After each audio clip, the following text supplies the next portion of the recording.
थोड्याशा डिले होतोय त्याबद्दल सॉरी आणि पुढं मी घेतोय समरूपता।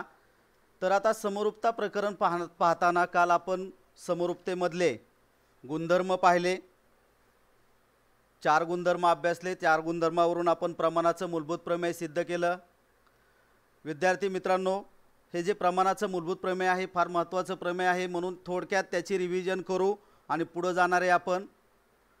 तर प्रमाणाच्या मूलभूत प्रमेयामध्ये त्रिकोणाच्या एका बाजूला समांतर असणारी रेषा उरलेल्या दोन बाजूंना भिन्न बिंदूत छेदत असेल तर ती रेषा त्या एकाच प्रमाणात त्या बाजूंना प्रमाणात विभागते।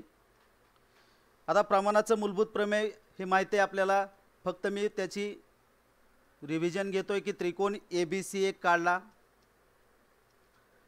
रेषा L ही त्या बाजू BC ला समांतर आहे, ती AB ला आणि AC ला ज्या बिंदूत छेदते त्याला P आणि Q नाव दिले।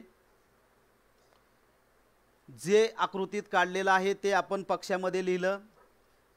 साध्य काय केलं तर AP छेद BP आणि AQ छेद QC हे हा जो भाग आहे हा भाग काल पाहिला होता साध्य। आणि हे साध्य करत असताना आकृतीमध्ये आपल्याला काही बदल जो करावा लागतो तो रचनेमध्ये लिहावा लागतो। आता P आणि C बिंदू जोडले, त्यानंतर Q आणि B बिंदू जोडले, रचना रेख PC वर एक BQ काढले।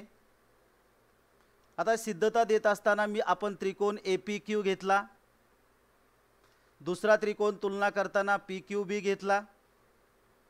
आता या दोन त्रिकोणामध्ये त्यांची जी उंची आहे ती उंची एक समान आहे, म्हणून त्या दोन त्रिकोणांची क्षेत्रफळे त्यांच्या संगत पायांच्या प्रमाणात मिळतात हा गुणधर्म वापरायचा।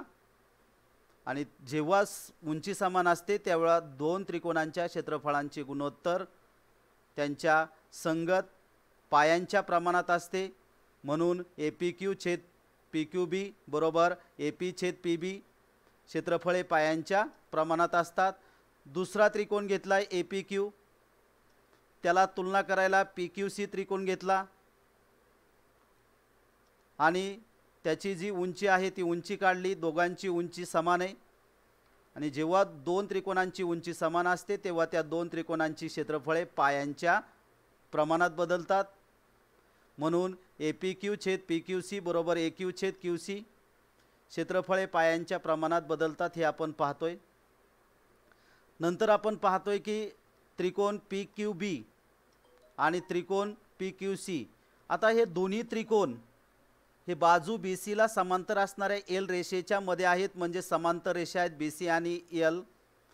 समांतर रेषामध्ये जी काही त्रिकोण होणार आहे त्यांची जी उंची असणार आहे ती समान असणार आहे, म्हणून या दोन्ही त्रिकोणांची उंची समान असणार आहे। आणि त्यांचा पाया PQ घेतला तर पाया सुद्धा समान आहेत, म्हणून PQB आणि PQC यांचा रेख PQ पाया आहे। रेख PQ समांतर रेख BC आणि म्हणून PQB आणि PQC यांची उंची समान आहे, म्हणून त्या दोन त्रिकोणांची क्षेत्रफळे समान आहेत। म्हणून या समीकरण नंबर 1 आणि समीकरण नंबर 2 च्या मध्ये डाव्या बाजूला PQB आणि PQC ह्या दोन्ही किमती समान आल्या, क्षेत्रफळे समान आहेत, म्हणून आपण म्हणतो की त्यांच्या डाव्या बाजू दोन्ही समान आहेत 1 2 3 वरून। आणि डाव्या बाजू जर समान असतील तर मग ह्याची AP छेद PB आणि AQ छेद QC हे दोन्ही समान आहेत, म्हणून या ठिकाणी आपल्याला ह्या प्रमेयाची सिद्ध केलं। तर हे फार महत्त्वाचं हे प्रमेय दररोज एकदा तरी आपण सुट्टीच्या कालावधीमध्ये लिहून काढायचं आहे। नंतर आपण पुढे जाणार आहे। आता दुसरं जे त्याच्या पुढचा जो भाग आहे की प्रमाणाच्या मूलभूत प्रमेयाचा जो व्यत्यास आहे म्हणजे त्याचा कॉन्व्हर्स व्यत्यास त्याच्या उलट असतो।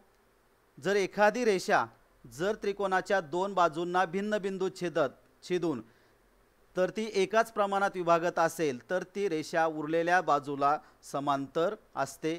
हा एक त्रिकोण आहे ABC, रेषा L AB ला आणि PC ला P आणि Q बिंदू छेदली त्यावेळेस ती L रेषा बाजू BC ला समांतर असते हे दाखवायचे।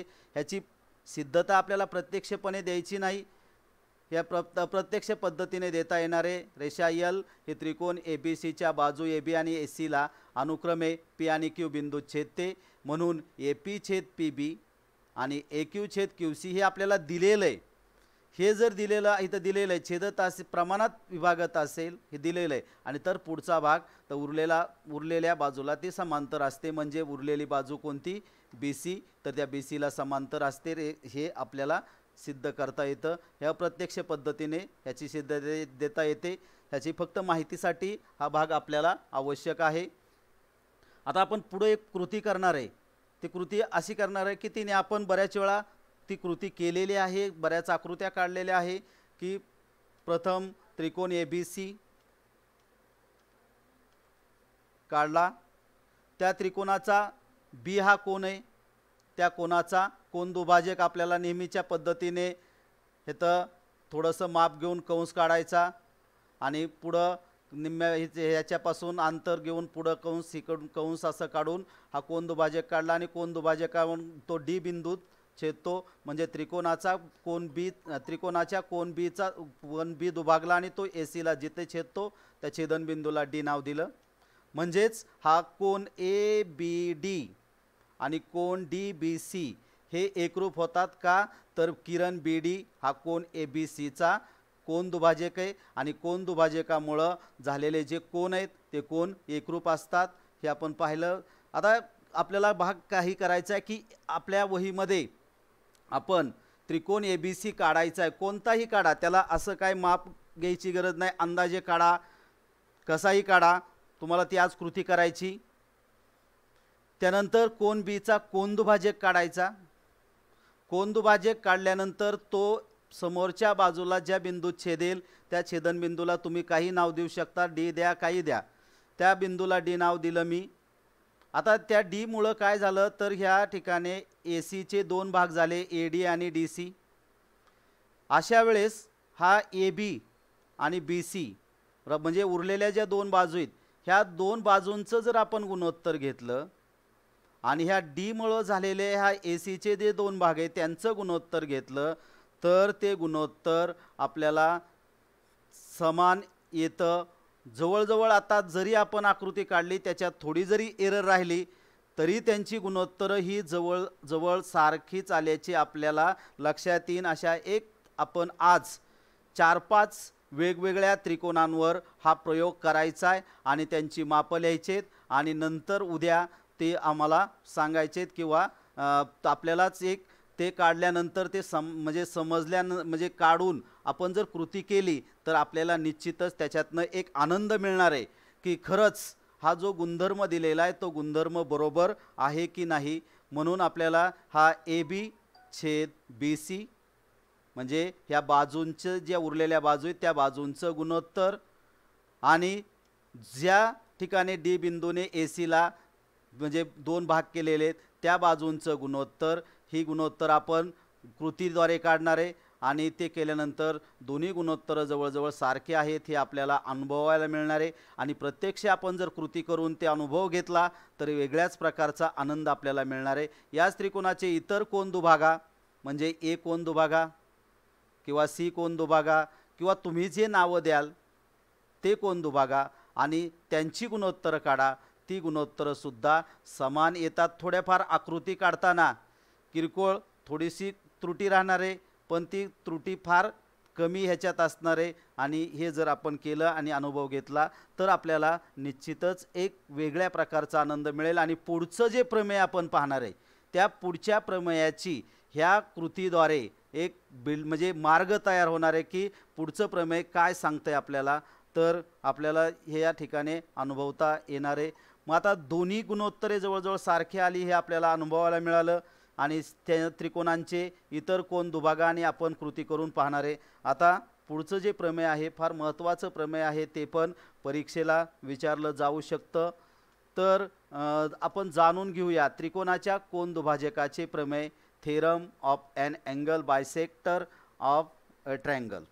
आता प्रमेयचं विधान काय आहे तर विधान आहे प्रमेय त्रिकोणाच्या कोनाचा दुभाजक त्या कोनासमोरील बाजूला उरलेल्या दोन बाजूंच्या लांबीच्या गुणोत्तरात विभागतो। मित्रांनो, जर आपण आता सांगितलेली कृती जर तुम्ही प्रत्यक्ष वही पेन घेऊन आपण पेन्सिल घेऊन कंपासचा वापर करून जर ती कृती व्यवस्थित सोडवली तर आता पुढं जे प्रमेय आपण पाहणार आहे त्या प्रमेयाला निश्चितच आपल्याला समजायला आणि जो काही भूमिती अवघड आहे, समजत नाही, किती जरी आपण सोडवलं तरी लक्षात राहत नाही, हा तुमचा जो समज आहे तो समज निश्चितच ही कृती केल्यानंतर पुढचं प्रमेय सोडवताना आपल्याला जाणवेल आणि आनंद एक मिळेल भूमितीतली उदाहरणं प्रमेय सोडवताना, गुणधर्मांचा अनुभव घेताना.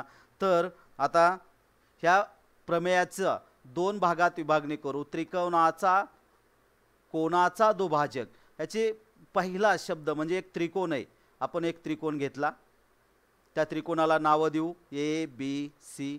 क्लॉकवाईज किंवा अँटी क्लॉकवाईज डायरेक्शननी नावं आपण द्यायचे आहेत. तिथं आता त्रिकोणाचा काही प्रश्न नाही, पण चौकोन असेल तर मात्र तिथं तो नियम आपल्याला पाळावा लागतो.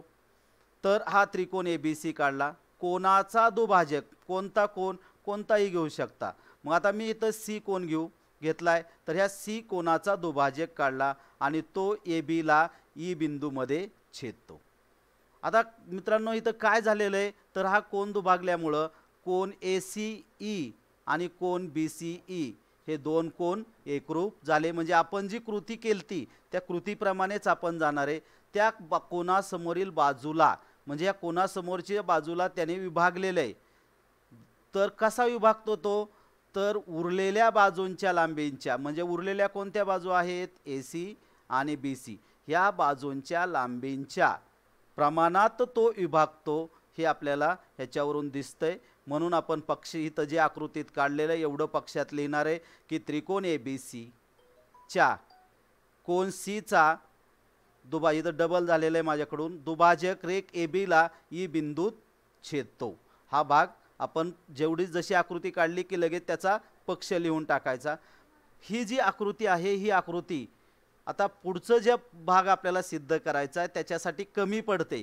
मग आता कमी पडते म्हणल्यानंतर उरलेल्या बाजूंच्या लांबींच्या गुणोत्तरात त्याचं साध्य जे आहे ते साध्य आपल्याला असं सिद्ध करायचं आहे की ए बी आणि ई बी आणि सी ए आणि सी बी. आता इथं ए ई, इथं ई पाहिजेत, ए ई छेद ई बी आणि सी ए छेद सी बी हे गुणोत्तर आपल्याला साध्य म्हणजे सिद्ध करायचे.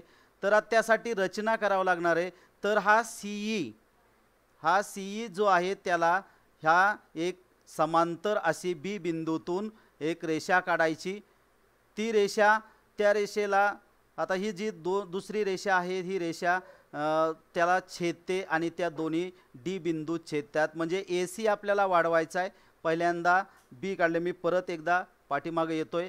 आपण सुरुवातीला ह्या बी बिंदूतून एक रेषा काढायची, ती सी ईला समांतर असणार आहे. त्यानंतर ए सी पुढं वाढवायचा आहे. तो वाढवताना ही जी रेषा काढलेली आहे ह्या रेषेला ज्या ठिकाणी छेदेल त्या छेदनबिंदूला डी नाव द्यायचं आहे.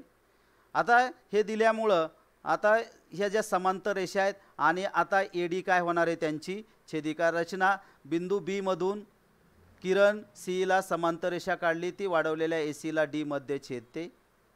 आता डी मध्ये छेदल्यानंतर पुढं आपण पाहणार आहे की किरण सी ई, हा किरण सी ई, किरण बी डीला, हा जो रेषा काढलेली आपण त्यालाच इथून बी पासून जर घेतला तर किरण बी डीला रेषा ए डी ही एक छेदिका काढली, ती छेदिका आपण काढलेली आहे.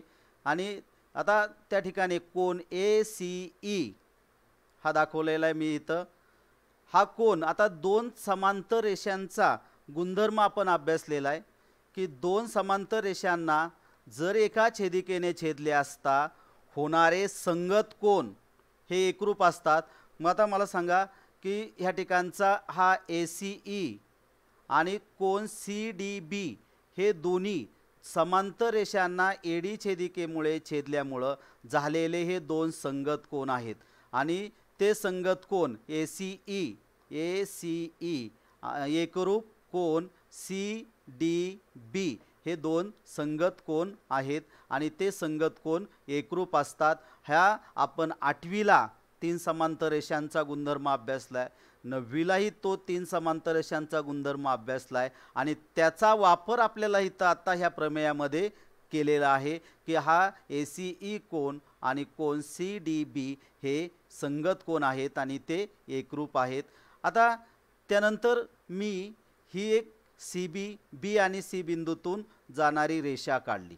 आता ह्याच्या अगोदर म्हणजे आत्ताच्या पूर्वी ह्या प्रमेयापूर्वी आपण जे प्रमेय शिकलो बीपीटी म्हणजे प्रमाणाचे मूलभूत प्रमेय, त्या प्रमेयामध्ये मी आता त्रिकोण ए डी बी हा मोठा त्रिकोण घेणार आहे. ए डी बी, आता ए डी बी त्रिकोण आहे. या त्रिकोणाला हा त्रिकोण जर काढला आणि त्या त्रिकोणाला ही सी बी जी आहे ती रेषा ह्या ठिकाणी काढलेली. आता ती रेषा काय करते ते पहा. बी सी छेदिका घेतली, तो बी सी छेदिका घेतल्यामुळं ह्या दोन समांतर रेषा सी ई आणि सी डी ह्या दोन समांतर रेषांची आधी ए डी छेदिका काढली होती, आता बी सी छेदिका काढली. ह्या बी सी छेदिकेमुळे आपण दुसरा गुणधर्म तीन समांतर रेषांचा पाहिलेला होता की जेव्हा दोन समांतर रेषांना एका छेदिकेने छेदले असता होणारे व्युत्क्रम कोन एकरूप असतात. मित्रांनो, ह्या ठिकाणी सुद्धा दोन व्युत्क्रम कोन तयार झालेले आहेत. तर हा सी ई सी बी आणि दुसरा कोन हा सी बी डी हे झेड टाईपचा कोन तयार झालेला आहे. झेड टाईपचे कोन म्हणजे आपण व्युत्क्रम कोन असतो त्याला आंतरव्युत्क्रम कोन म्हणतात आणि त्या ठिकाणी हा कोन एकरूप झालेला आहे. म्हणजेच कोन सी ई सी बी एकरूप कोन सी बी डी हे व्युत्क्रम कोन झाले. आता आकृतीकडे नीट लक्ष द्या. मी हे जे कोन दाखवताना सारख्या आकाराचे कोन दाखवलेत म्हणजे लक्ष द्या. हा कोन ह्या कोनाशी एकरूप आहे, हा कोन ह्या कोनाशी एकरूप आहे. म्हणजे ए सी बी ए सी ई हा कोन सी डी बीला एकरूप आहे. त्यानंतर आपण सुरुवातीलाच पक्षामध्ये सांगितलेलं आहे की ए सी ई कोन दुभाजकामुळं आणि कोन बी सी ई एकरूप आहे. म्हणजे पहिला दुसऱ्याशी एकरूप आहे, पहिला तिसऱ्या कोनांशी एकरूप आहे आणि लक्ष द्या दुसरा चौथ्या कोनाशी एकरूप आहे. हे चारही कोनांची मापे सारखीच झाली हे आपल्याला याच्यावरून पाहायला मिळालं. मग आता ह्याच्यामध्ये एक निरीक्षण जर केलं तर बी सी डी हा जो त्रिकोण तयार झाला आहे तो त्रिकोण आपल्याला समद्विभुज त्रिकोण तयार होत झालेला दिसतो. कारण ज्या त्रिकोणाच्या पायालगतचे कोन एकरूप असतात त्या त्रिकोणाला तो समद्विभुज त्रिकोण म्हणतात, कारण त्या एकरूप कोणासमोरील बाजूसुद्धा एकरूप असतात. आता पुढच्या याच्यामध्ये ही आकृती आत्ता आपण काढलेली आहे.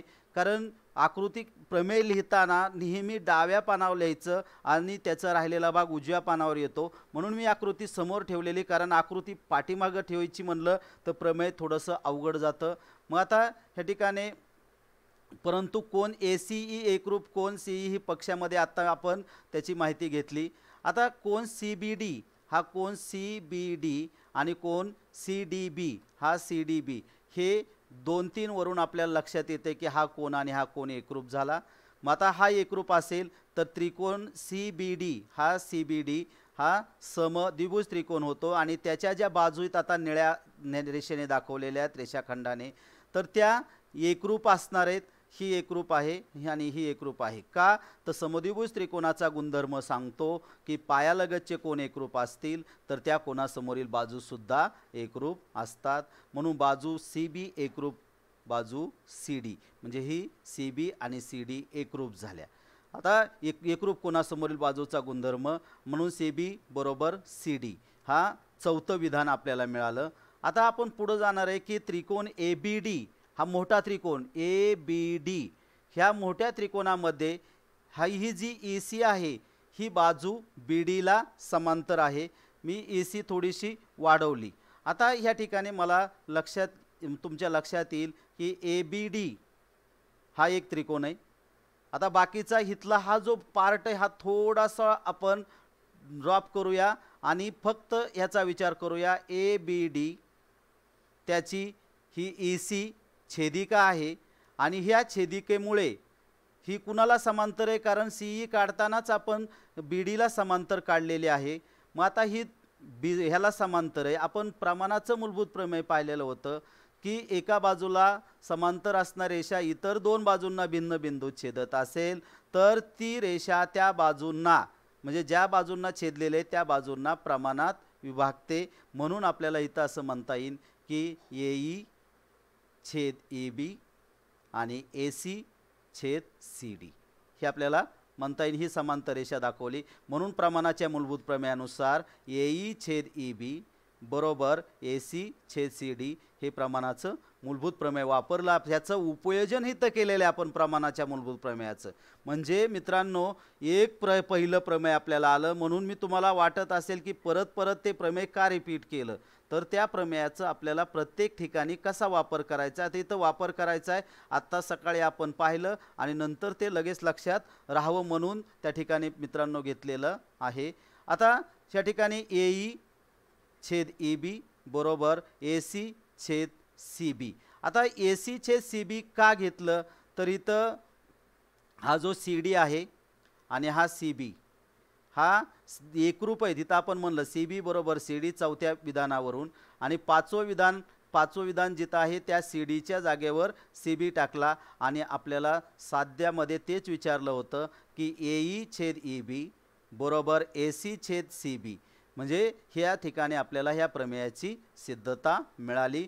निश्चितच ह्याच्यामध्ये आपल्याला जो भाग आहे तो तुम्ही पुन्हा पुन्हा पाहू शकता आणि त्यामध्ये आपला सराव करून घेऊ शकता. सराव फार महत्त्वाचा आहे मित्रांनो. प्रॅक्टिस करणं फार फार गरजेचं आहे. Practice makes man perfect. आपल्याला त्याची प्रचिती निश्चितच येईल. आता पुढं जाऊन आपण दुसरा भाग पाहणार आहे की हे पाहत असताना ही जी आत्ताची प्रमेय पाहिलेलं आहे, ह्या प्रमेयाची आपल्याला पुस्तकामध्ये दिलेले आहे की एक वेगळ्या पद्धतीने त्याची सिद्धता देता येते. त्याचीही तुम्ही त्या गुणधर्मांचा वापर करून, म्हणजे त्या ठिकाणी कोनदुभाजकाचा गुणधर्म वापरून त्याची जी सिद्धता आहे ती सिद्धता कोनदुभाजकावरील प्रत्येक बिंदू हा कोनाच्या भुजांपासून समदूर असतो, त्या गुणधर्माचा सुद्धा वापर करून पडताळा आपण घ्यायचा आहे. आता पुढचं जे प्रमेय आहे फार महत्त्वाचं आहे, ते विचारलं जाऊ शकतं आणि त्याच्यावर काही उदाहरणं आपल्याला सोडवायची आहेत. तर आता याच्यामध्ये 3 समांतर रेषा व त्यांच्या छेदिका यांचा गुणधर्म, म्हणजेच property of 3 parallel lines and their transversal. आता हे आपण पाहत असताना 3 समांतर रेषा काढायच्यात आपल्याला, म्हणजेच कृती करायची, 3 समांतर रेषा काढायच्या. मग आता 3 समांतर रेषामध्ये ही एक L रेषा, M रेषा आणि N रेषा काढली. त्यांना आपण L, M, N नावं देऊया. ह्याला L नाव दिलं, ह्याला M नाव दिलं, ह्याला N नाव दिलं. आता 3 रेषा झाल्या समांतर. तुम्ही म्हणाल इथं 3 समांतर रेषा, या दोघांमधलं अंतर कमी, ह्या दोघांमधलं अंतर जास्त आहे. आपण 8वीला हा गुणधर्म पाहिलेला आहे. जरी समांतर घेतल्यास तरी काय प्रॉब्लेम नाही, परंतु आपल्याला त्याच्यातला भाग समजून घेण्यासाठी ह्या 2 जवळ आणि ह्या थोडासा अंतर ठेवला आहे की त्या प्रमाणात असतात. हा गुणधर्म आपल्याला उदाहरणं सोडवताना दोन्ही जर सारखेच घेतले तर तो लवकर लक्षात येणार नाही, पण अशा पद्धतीने थोडंसं अंतर ह्याच्यात जास्त घेऊन काढायच्या. T1 आणि T2 ह्या त्यांच्या 2 छेदिका काढल्या. ह्याला पहिल्याला T1 नाव दिलं आणि दुसऱ्याला T2 नाव दिलं. आता त्या T1 ह्या दिकेवरील आंतरछेद AB आणि BC आहेत, तर आता त्यांना नावं देऊन घेऊ आपण. इथं A, B, C हे 3 म्हणजे ह्या ठिकाणी ह्या 3 बिंदूंमुळं 3 समांतर रेषांमध्ये 2 आंतरछेद तयार झाले, एक AB आणि दुसरा BC. आता AB आणि BC जे 2 आंतरछेद आहेत, हे 2 आंतरछेद दुसऱ्या छेदिकेवर सुद्धा आपल्याला होतं. मग T2 छेदिकेवरील आंतरछेद त्यांना नावं P, Q आणि R देऊ.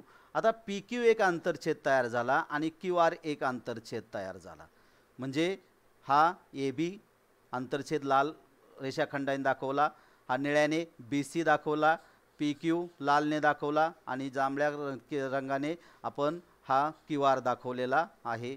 आता ह्या जी कृती केली आपण, ही प्रत्यक्ष कृती करून पाहायची की AB म्हणजे प्रत्यक्ष लांबी मोजायची. AB छेद BC दोघांची मापं मोजून लिहा.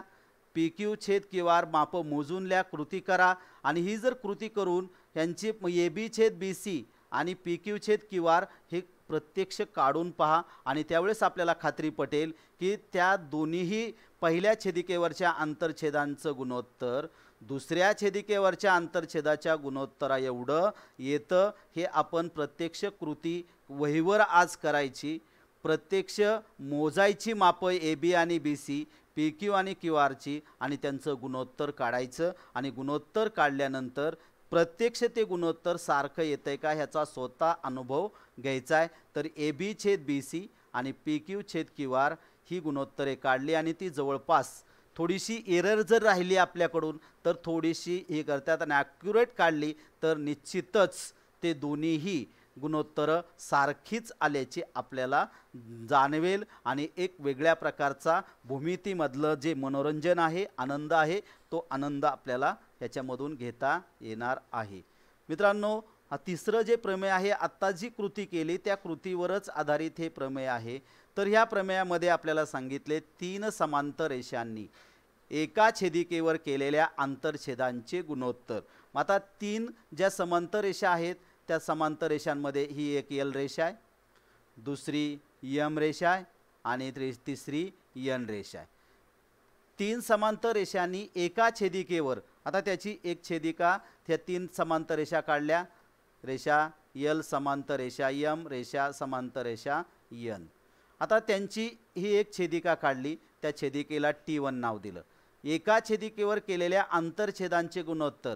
मग आता त्याचे केलेले गुणोत्तर, आता केलेले आंतरछेद कोणते येणार आहेत इथं नावं आपण देऊ आणि त्याची आंतरछेद दुसऱ्या छेदिकेवरच्या केलेल्या आंतरछेदाच्या गुणोत्तरा एवढे असते. ही T2 रेषा काढली, दुसरी छेदिका काढली. आता T1 आणि T2 ह्या छेदिका काढलेल्या आहेत. T1 छेदिका त्या रेषांना अनुक्रमे ए बी सी या बिंदूमध्ये छेदते. आता T2 या छेदिकेवरचे आंतरछेद आहेत की फितं पी क्यू आणि आर. आता हे पहिल्या छेदिकेवरचे आंतरछेद ए बी आणि बी सी आहेत, दुसऱ्या छेदिकेवरचे आंतरछेद पी क्यू आणि क्यू आर आहेत. हा जो भाग जेवढा आकृतीमध्ये लिहिलेला काढलेला आहे तो भाग सर्वच्या सर्व आपण पक्षामध्ये लिहिलेला आहे. म्हणजे प्रमेयाची सुरुवात करताना प्रमेय, आकृती, पक्ष. आता साध्य काय करायचे तर पहिल्या छेदिकेवरचे आंतरछेदांचं गुणोत्तर म्हणजे ए बी छेद बी सी आणि पी क्यू छेद क्यू आर हे ह्या ठिकाणी राहिलेलं आहे, ते चुकून माझ्याकडून. तर हे आपल्याला पी आणि सी ह्या ठिकाणी दिसतील आणि डी हा बिंदू मिळेल. तर रेख पी सी काढला, हा रेषा यम आणि डी बिंदूला छेदतो. म्हणून ए सी पीमध्ये बी डी समांतर ए पी. इथं ए पी म्हणजे पी क्यू छेद क्यू आर घ्यायचं, इथं तेवढी दुरुस्ती करायची. त्यानंतर प्रमेय जे आत्ता आपण पाहिलं त्या प्रमेयामध्ये 3 आकृतीमधल्या ज्या गोष्टी आहेत ए बी सी हे जे बिंदू आहेत, हे बिंदू T1 T2 आकृती पाठीमागची आहे ती माहितीसाठी मी परत इथं घेतलेली. आता पुढचा भाग आपण पाहतोय की ए बी छेद बी सी बरोबर पी डी छेद डी सी. इथं आपण डी पी सी पी काढलेला आहे, तो डी मध्ये छेदतो म्हणून पी डी. इथं ए बी छेद बी सी आपण प्रमाणाचं मूलभूत प्रमेय वापरायचे की इथं उलट जरी घेतलं तरी गुणोत्तर तसं आपण असं लिहिलं तरी चालतं. सी ए पी आणि त्यांची बी डी ही समांतर रेषा आहे आणि ती त्याचं जे प्रमाणाचं मूलभूत प्रमेय वापरल्यानंतर आपण ए बी छेद बी सी छेद बरोबर पी डी छेद डी सी हे आपण त्याच्यामध्ये पाहू. म्हणून त्रिकोण सी पी आर मध्ये डी क्यू समांतर सी आर, डी क्यू समांतर हा सी आरला आहे. या ठिकाणी दुसरं प्रमेय, दुसऱ्या त्रिकोणामध्ये सी पी सी आर आणि डी क्यू समांतर हा कुणाला सी आरला. आता ते घेतल्यानंतर आपल्याला म्हणायचे पी डी छेद डी पी डी सी आणि पी क्यू छेद क्यू आर प्रमाणाच्या मूलभूत प्रमेयानुसार. म्हणजे इथं 2 त्रिकोणामध्ये आपण प्रमाणाचं मूलभूत प्रमेय वापरलेलं आहे. पहिला त्रिकोण ए सी पी आणि दुसरा त्रिकोण पी सी आर.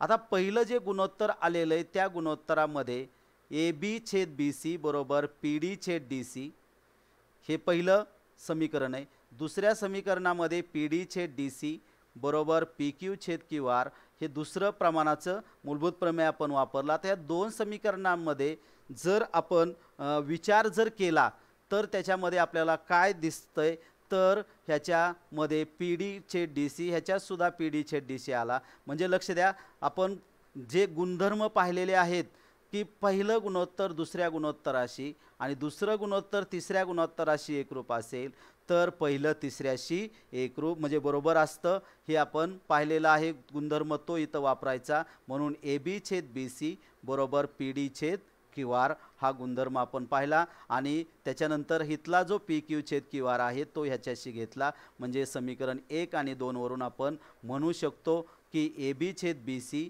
बरोबर पी क्यू छेद क्यू आर हे आपण सिद्ध केलेलं आहे. साध्यामध्ये मित्रांनो मागच्या ह्याच्यामध्ये तिथं ए बी छेद बी सी आणि ए बी छेद बी सी झाले, तेवढी दुरुस्ती करायची आहे. आणि अशा पद्धतीने आज आपण 3 प्रमेयांचा भाग पाहिलेला आहे. हे पाहत असताना तुम्ही सर्व आज लाईव्हमध्ये थोडासा डिस्टर्बन्स आला, मध्ये एका व्हिडिओचा आवाज आला म्हणजे सेटिंग चालू करताना, तर तो भाग ड्रॉप करून आपण आज छानपैकी ह्या ठिकाणी प्रतिसाद दिलेला आहे आणि ऐकून घेतलं, त्याच्याबद्दल धन्यवाद. आपण काय ज्या कॉमेंट्स केलेल्या आहेत त्या कॉमेंट्सला 5 मिनटं कुणाची काय उत्तरं आहेत ती मी पाहतो. निश्चितच आमच्या ह्या चॅनलला तुम्ही पाहिलं त्याच्याबद्दल लाईक्स करा, शेअर करा आणि सबस्क्राईब करा आणि पुढच्या लेक्चरसाठी आपण तयार राहा. Thanks for watching.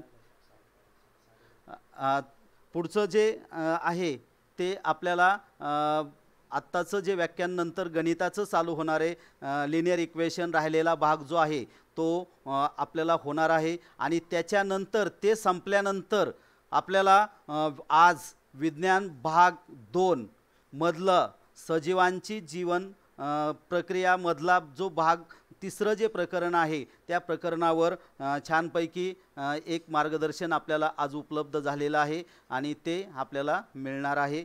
धन्यवाद. तर हे पाहत असताना तुमच्याकडच्या ज्या काही कॉमेंट्स आलेल्या आहेत त्या कॉमेंट्स मी पाहतोय आणि त्याच्यामध्ये जर कुणाला काही अडचणी असतील तर त्या अडचणी कॉमेंट्समध्ये करू शकता. आणि निश्चितच आपल्याला जर हा सेशन आवडलेला असेल तर आपण पुढं दुसऱ्या व्याख्यानासाठी आपण तयार राहणार आहेत आणि पुढं अशाच प्रकारच्या जर आपण सूचना दिल्या तर त्या सूचना आम्हाला निश्चितच उपयोगी पडणार आहेत. आपण हा लाईव्ह सेशन ऐकला त्याबद्दल सर्वांना धन्यवाद. यानंतर त्रिवेदी सरांचं जो आपलं लिनियर इक्वेशनमधला जो भाग चालू आहे तो भाग आपल्याला पाहायला मिळणार आहे, ऐकायला म्हणजे ते लाईव्ह पाहायला मिळणार आहे. तर लगेच कुठं जाऊ नका, लगेच त्या चॅनलवर तुम्ही जाऊन इजी टेस्टच्या ह्याच्याला आहे तिथं जाऊन किंवा लिंकवर जाऊन तुम्ही ते पाहू शकता. धन्यवाद. आपण सहकार्य केलं त्याबद्दल आणि काही फीडबॅक तुमच्याकडे येतील ते फॉर्म भरून आम्हाला म्हणजे सूचना करा की अशा पद्धतीने आपलं जे चालले सेशन आहे म्हणजे आम्हाला पुढं जाऊन त्याच्याबद्दलचं प्रोत्साहन मिळणार आहे. धन्यवाद.